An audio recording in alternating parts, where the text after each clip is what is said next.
ہم ختم نبوت پر نحمدہ و نصلی علی رسولہ الکریم اما بعد۔ آج کی محفل امام سعید کا اعزاز ہے۔ مرحبا صد مرحبا کی ہر طرف آواز ہے۔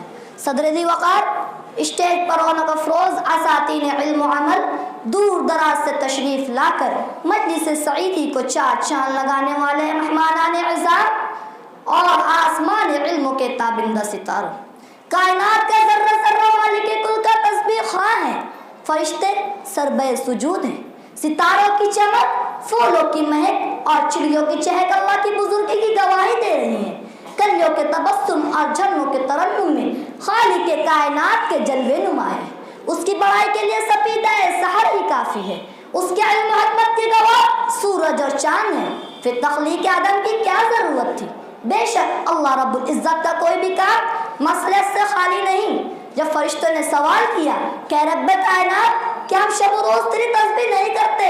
کیا کوئی ایسا لمحہ آتا ہے جب ہم تیری عبادت نہیں کرتے؟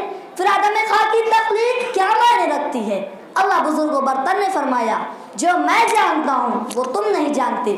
اور ہوا بھی ایسا ہی، اس خاک کے پتلے نے وہ کمال حاصل کیا کہ فرشتے بھی انگشت بدندار رہ گئے۔ دے گا خوشیاں مجھے دامن کو گوہر بخشے گا، دے گا خوشیاں مجھے دامن کو گوہر بخشے گا، وہ جو چاہے گا تو ظلمت کو سحر بخشے گا۔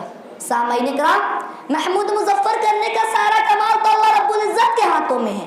کامرانی و عروج عظمت کے رعنائیاں تو رب ذوالجلال کی مرضی پر ہے، کیونکہ وہی ذات قدسی ہے لازوال، اسی کے رحمت کا صلہ ہے لازوال، اسی کے ہدایت و اکرام ہے لازوال، اسی کے الطاف اکرام ہے لازوال، اسی کے اسم پاک ہے لازوال، اسی کی کتاب مقدس ہے لازوال، اسی کی کتاب ہدایت ہے لازوال، اور جس سینے میں اللہ کی کتاب ہے وہ سینہ بھی لازوال۔ 30 پارے سینے جستان میں محفوظ ہیں، 30 پارے سینے جستان میں محفوظ ہیں، سارے سینے ایک طرف، حافظ کا سینہ ایک طرف۔ محترم حضرات، ذرا ماضی کا اوراق الٹیے۔ آج سے 50-60 سال قبل آج کی طرح قرآن و نورانی بہاریں نہیں تھی، تجوید و ترتیل کا غلغلہ نہیں تھا، معروف ادائیگی کا شعور نہیں تھا۔ جس وقت لوگ مجہول قرآن پڑھا کرتے تھے، ایسے تاریخ دور میں جن نفوس قدسیہ نے صحت قرآن کا علم اور تجوید قرآن کا فن سیکھا، ان مبارک ترین لوگوں پر ہمیں فخر ہے۔ تجوید قرآن کے شعبے میں شہر عزیز کا پہلا گروہ وہ تھا جو قاری کرنل بسم اللہ بیگ صاحب رحمۃ اللہ علیہ اور ان کے ساتھیوں سے سیکھا تھا۔ یہ ایک حیرت انگیز بات ہے کہ سرحد پہ رہنے والا فوجی کرنل قرآن سے کیسے متعارف ہوا، اس نے مہارت حاصل کی اور ایک چلکتے پیمانے کی حفاظت کے ساتھ سرحد سے لا کر مالیگاؤں میں امام محترم مولانا سعید احمد ملی اور ان کے ساتھیوں پر انیل دیا۔ آج سے 50 سال قبل خال خال لوگ نظر آتے تھے جو امامت کے مسلح پر کھڑے ہو کر صحت تجوید کے ساتھ آیات بینات کی تلاوت کیا کرتے تھے۔ یہ اعزاز ہماری مسجد کو حاصل ہوا کہ امام صاحب نے 50 سال امامت کے فرائض کے ساتھ 45 سال رمضان مبارک کی مقدس راتوں میں تجوید کے ساتھ کلام الہی کو سنایا۔ یہ رتبہ بلند ملا جس کو مل گیا، یہ رتبہ بلند ملا جس کو مل گیا، ہر مدعی کے واسطے دار و رسن کا۔ محترم حضرات، امامت کی ذمہ داری ادا کرنا کوئی معمولی کام نہیں ہے۔ اپنے کردار کو سنبھالنا، نسبت کی لاج رکھنا، دستار کو بچانا، نفس کے خلاف جہاد کرنا ایک امام مسجد کے لیے کتنا دشوار ہے، اس کا اندازہ تو بس امام مسجد ہی کر سکتا ہے۔ حضرت مولانا نے فرائض امامت کے ساتھ ساتھ واجبات امامت کے بھی حقوق ادا کرتے رہے۔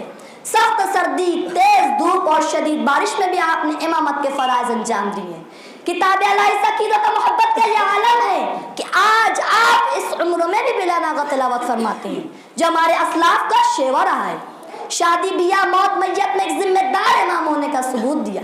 محلے کے عالی مسائل کو حل کرنے میں آپ نے خصوصی دلچسپی لی۔ گھریلو مسائل کو سلجھا کر کتنے تنازعات کا تصفیہ کیا ہے آپ نے۔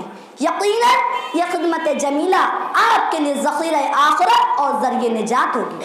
آج آپ رخصت ہوتے ہوئے یہ کہہ سکتے ہیں کہ سوکھے پتوں پہ میرا نام یقیناً ہوگا، کہ سوکھے پتوں پہ میرا نام یقیناً ہوگا، میں نے ایک عمر گزاری ہے شجر کاری میں۔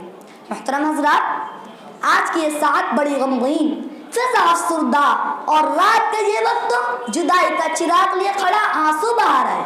آج ہم اپنے قابل توقیر اور قابل احترام امام صاحب کو الوداع کہہ رہے ہیں، جو نمونہ اسلاف، بقیت السلف اور شب تاریخ میں قندیل رہبانی کے مثل ہیں، کہ آتی رہے گی صدیوں تیرے انفاس کی خوشبو، کہ آتی رہے گی صدیوں تیرے انفاس کی خوشبو، گلشن تیری یادوں کا مہکتا ہی رہے گا۔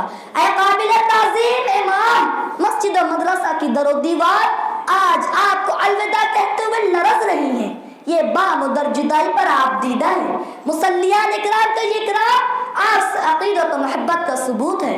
دعا ہے اللہ تعالیٰ آپ کا سایہ ہم پر تا دیر قائم رکھے اور آپ کے دیدار سے ہماری نگاہ کو شاد و کام کرتا رہے۔ مالک یوم الدین آپ کو اجر عظیم اور خیر کثیر عطا فرمائے۔ آخر میں کہوں گا، جن پاک نفس انسانوں میں کردار کی عظمت ہوتی ہے، جن پاک نفس انسانوں میں کردار کی عظمت ہوتی ہے، ایسوں سے اگر مل پائے نہ ہم نادید عقیدت ہوتی ہے۔